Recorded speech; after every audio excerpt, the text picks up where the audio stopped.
that someone like you and a handful of other teenagers, 20-year-olds, can disrupt the company to this extent. I'll give you that. And yet you're trying to tell me that you do this for moral reasons, right? This specifically wasn't for a moral reason. This was the first time that I've done anything like grey hat wise. I'm usually more of the white hat security type of person where I try and tend to help people out. But I just decided to get in on this. You know, I mean, I really don't feel that I shouldn't have. But So you don't feel any sense of shame? in all honesty, if I did, I would have probably apologized by now, but no, I don't. You see, some people might question your morality. Some people might question the type of 22-year-old little hacker that you are. Because Twitter reports say that the owner of Mega Upload, Kim.com, offered your squad 3,000 lifetime encrypted vouchers to stop the hacking, which you accepted. We did, yeah. Right. So it was nothing really to do with exposing a company for the greater good. You took the money and you ran, didn't you, like a petty criminal? Well, we didn't really expect money from it in the first place. If we really cared about money, we could have used the Twitter accounts that we generated over 50,000 followers within 24 to 48 hours. We could have used that for monetization, you know. We could have easily linked out a couple of, sent out a couple of linked profiles or whatever that could literally, like, each click gain us 3 to 6 cents, depending per country. France, for example. Why did you take the vouchers then? It was just an offer, you know. We were really, it's hard to say. It was just a one-time thing. It's $300,000 worth of vouchers. Dirty, grubby greed.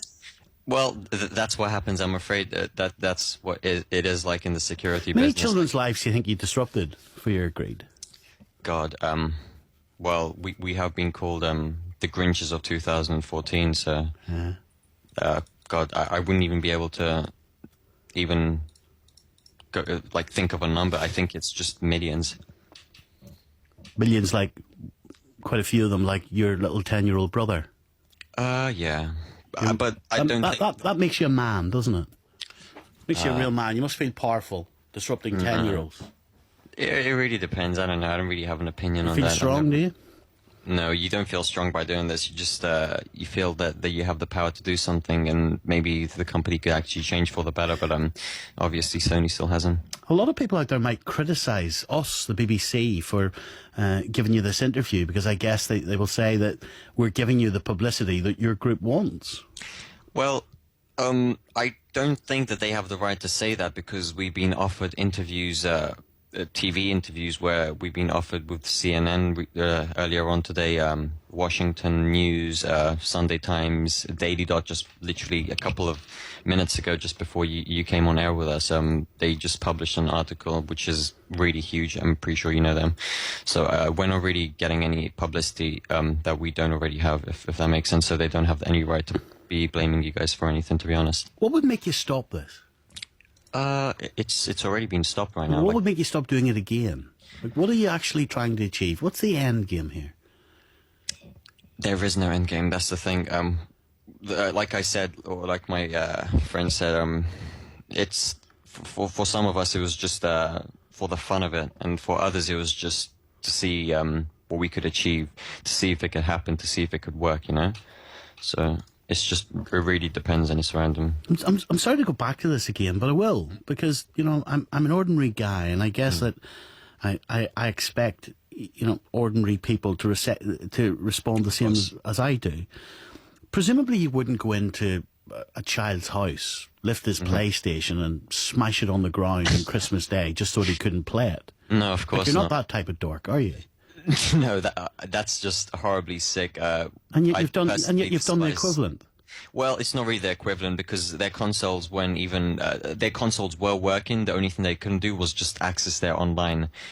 They still have access to it right now, and they had access to it after the attack stopped. It really depended on the DNS servers, and most people are still on right now. I mean, those kids. Do you really think that 14 hours is... Do we live in such a world where 14 hours of not being able to access a console which they were gifted is such a crime? You sound quite articulate. You sound quite intelligent. And yet you're doing such a stupid thing. Would you not prefer to be a a better citizen for wherever it is you live? Would you not actually prefer to do some good? Oh yeah, that's pretty much what we usually do. But like I said, this was just a bit of fun, which we didn't really plan too much. We just thought that we should just do it, you know. I can't really say any more than that, to be honest. But yeah, one day I'd... Let me go back to Alex, who's been listening to this. Sure. Alex, what have you made of what you've heard? I mean, it's very admirable, to try and expose the security flaws of multinational companies, which make a lot of money from ordinary people buying their products and so forth. So, I do expect them to have really high security, but I would contend that doing it on Christmas Day and doing it in such a fashion is not the right way of doing things, really, because you've upset a lot of people. A lot of kids out there, a lot of young people that have only a few days during the year where they can hang out with their families and spend time with them and just have fun, and to do it over these days, I don't think it's right. Number two, can I just come back to you again? Why are you not frightened of getting caught? I'll be honest with you. I've been told by several people, friends and family that know of this, workers, that there is a chance that I will get caught, and I personally I'm not really that worried about it, to be honest. If I get caught, then I get caught. Maybe I'll end up serving time, or maybe I'll end up helping companies or helping the company that we attack.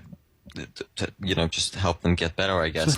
So, I'm interested in how this group actually formed.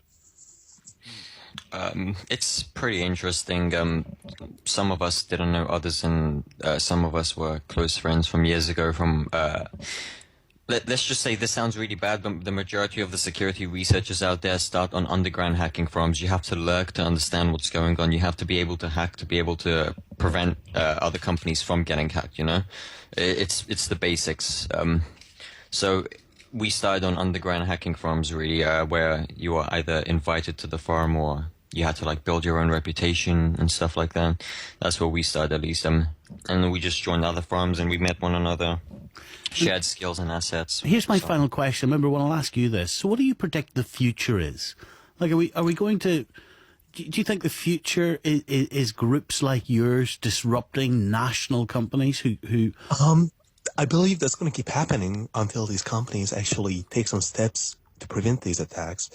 I mean, for me, doing that, preventing attacks like this would be relatively simple, but it appears that companies like Sony or Microsoft don't just have the kind of people to do this on their payroll for some reason.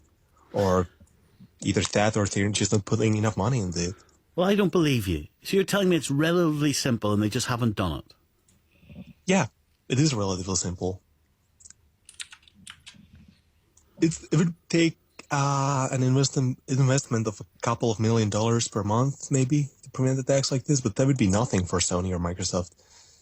They make that in a day. Just think of how much they lost in the past 14 hours. Well, in the 14 hours Sony's almost been offline for over 24 hours. Actually, they have Microsoft have got back onto their feet because they actually have people that know what they're doing, somewhat know what they're doing. Whereas Sony is still charging £4 to £5 a month for their membership, and they still can't prevent their servers from or they can't upgrade their servers to the state where they could actually prevent such a simple attack. It costs money, but in the long run, it's so worth it. They just don't do it because they want to keep money for themselves. Maybe now they'll change their minds after what's just happened, hopefully. Yeah, there's a statement here from Microsoft. Yesterday, some users weren't able to sign in to Xbox Live. Our teams worked throughout the holiday to resolve the issue, and Xbox Live core services have now been restored. How come they can't, I've always been told follow the money if you want to find criminals, people like you too. How come you can't be found through these encrypted vouchers, member one? Well, I've got the encrypted vouchers here, but I'm personally not going to use them. I mean, it would be rather hard to identify me based on those vouchers. And even if that happened, that wouldn't hurt me at all. I mean, the cops could come here, they'd pick up a computer, they'd look at the computer for a while, then they'd find out there's really nothing that connects me to these attacks conclusively on the computer. And then they'd have to let me go. You going to spend your money, number two? I honestly, like I told number one, I really don't care about the money. I told them that I would get rid of these vouchers for them, and I don't want a percentage of it. They offered me a percentage and everything as we share it, and I said no, I don't really want any money from it. Why do you take them then? I'm just selling it. I'm not doing anything else other than that. Like, all I do is just sell it and give them their shares, and that's it. I'm done. I don't even want a penny from it. I don't care about the money. Why did you take them? Well, the vouchers. Yeah. Well, it wasn't just our decision. I mean, my decision to just like say, look, we don't want the vouchers. There's a bunch of us, you know. So if the majority of them wanted it, then I can't say no, you know. Well, there you go. Interesting conversation. Some of you will support what that group are doing. Some of you won't. Here's the number: 0500 909 693. We'll get the news now. It's 11:30. On digital, online, smartphone.